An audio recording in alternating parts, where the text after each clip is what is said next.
2024ல் ஒரு website build பண்ணுறது ரொம்ப ஈஸி. உங்களுக்கு HTML, CSS, JavaScript இந்த மாதிரி எந்த ஒரு கோடிங் தெரியணும்னு அவசியமே இல்லை. ஜஸ்ட் உங்களோட வெப்சைட்டை பில்ட் பண்ணி ஹோஸ்ட் பண்ணுறதுக்கு ஒரு பிளாட்ஃபார்ம் அண்ட் உங்களோட domain name which is basically உங்களோட வெப்சைட் நேம். இது 2 இருந்தாலே போதும், உங்களால் ஒரு கம்ப்ளீட் வெப்சைட்டே பில்ட் பண்ணிட முடியும். ஸோ இந்த வீடியோவில் நான் எப்படி என்னோடய வெப்சைட்டுக்கு டொமைன் வாங்கினதுலேருந்து பப்ளிஷ் பண்ணுற வரைக்கும் நடுவில் என்னென்ன ஸ்டெப்ஸ் எடுத்தேன்னு ரொம்ப சிம்பிளாக சொல்கிறேன். யூஸ்ஃபுல்லாக இருக்கும்னு நினச்சிங்கன்னா லைக் பண்ணிவிட்டு சப்ஸ்கிரைப் பண்ணிக்கோங்க. இப்போ வீடியோக்குள்ளே போகலாம். ஃபஸ்ட்டு எடுத்த உடனே எப்படி ஒரு வெப்சைட்டை பில்ட் பண்ணுறதுன்னு பார்க்குறதுக்கு முன்னாடி எப்படி நம்ம இப்போ பில்ட் பண்ண போகிற வெப்சைட் ஒர்க் ஆகுதுன்னு பேசிக்காக சொல்கிறேன். ஸோ தட் இந்த வெப்சைட் பில்டிங் ப்ராசஸை நீங்கள் ஈஸியாக புரிஞ்சுக்கலாம். First step is domain name. முதல்ல நம்ம எதுக்காக ஒரு வெப்சைட் பில்ட் பண்ணுவோம்? ஒன்று நம்மளோட பிஸ்னஸ்க்காகன்னு ஒரு வெப்சைட், இல்லைனா நமக்குன்னு ஒரு பர்சனல் வெப்சைட் இல்லையா? பட் இது 2ல் நம்ம எது பில்ட் பண்ணாலும் நம்ம ஃபஸ்ட்டு வாங்க வேண்டியது இந்த டொமைன் நேம் தான். ஏன்னா பேசிக்காக இந்த டொமைன் நேம் தான் நம்மளோட வெப்சைட் நேமாக இருக்க போகுது. அதாவது என்னோட டொமைன் நேம் வந்து thanushraj.com.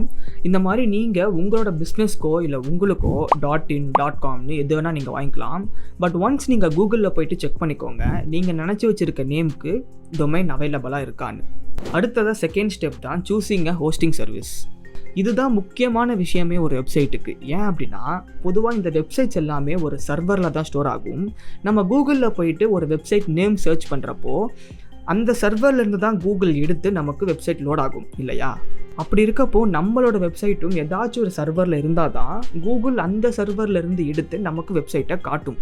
அதனால தான் இந்த சர்வர் ப்ராப்ளம்க்கு ஒரு சொல்யூஷன் இந்த ஹோஸ்டிங் ப்ரொவைடர்ஸ். இந்த ஹோஸ்டிங் ப்ரொவைடர்ஸோட வேலை என்னென்னா, நம்மளோட வெப்சைட்டை அவங்களோட சர்வரில் நம்ம சூஸ் பண்ணுற மாதிரி ஒரு 1 இயர்க்கோ இல்லை 3 இயர்ஸ்க்கோ ஹோஸ்ட் பண்ணிக்கலாம். அண்ட் அதுக்கான சார்ஜஸ் அவங்க வாங்கிப்பாங்க. பேசிக்காக அவங்க சர்வரில் நம்ம வெப்சைட் ரெண்ட்டுக்கு இருக்க மாதிரி.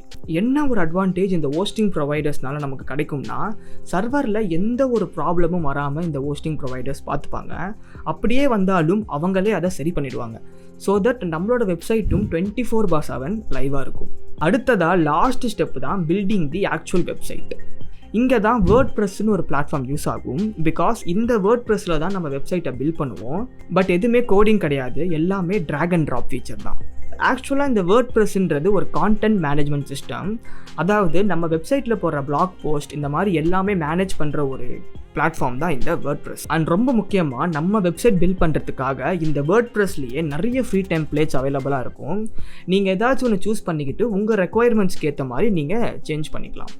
அண்ட் இப்படி தான் வெறும் இந்த 3 ஸ்டெப்ஸில் ஒரு கம்ப்ளீட் வெப்சைட்டே பில்ட் பண்ணிடலாம் வேர்ட்ப்ரெஸ் வச்சு. இப்போது நான் டக்குன்னு என்னோடய வெப்சைட் எப்படி க்ரியேட் பண்ணேன்னு சொல்கிறேன். ஸோ தட் ஒரு ஐடியா கிடைக்கும் உங்களுக்கு. ஃபஸ்ட்டு நான் டொமைன் நேம் அண்ட் ஹோஸ்டிங்கை தனித்தனியாக வாங்கலை.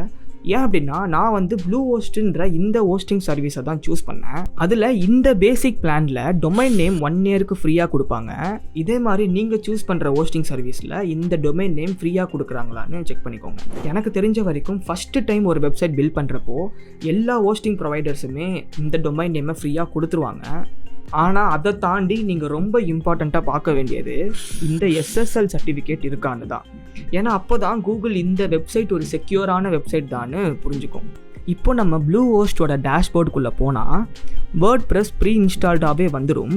நீங்கள் ஜஸ்ட் லாகின் பண்ணி உள்ளே போனதும் உங்கள் வெப்சைட்டுக்கு என்ன தீம் வேணும்னு சூஸ் பண்ணிக்கோங்க.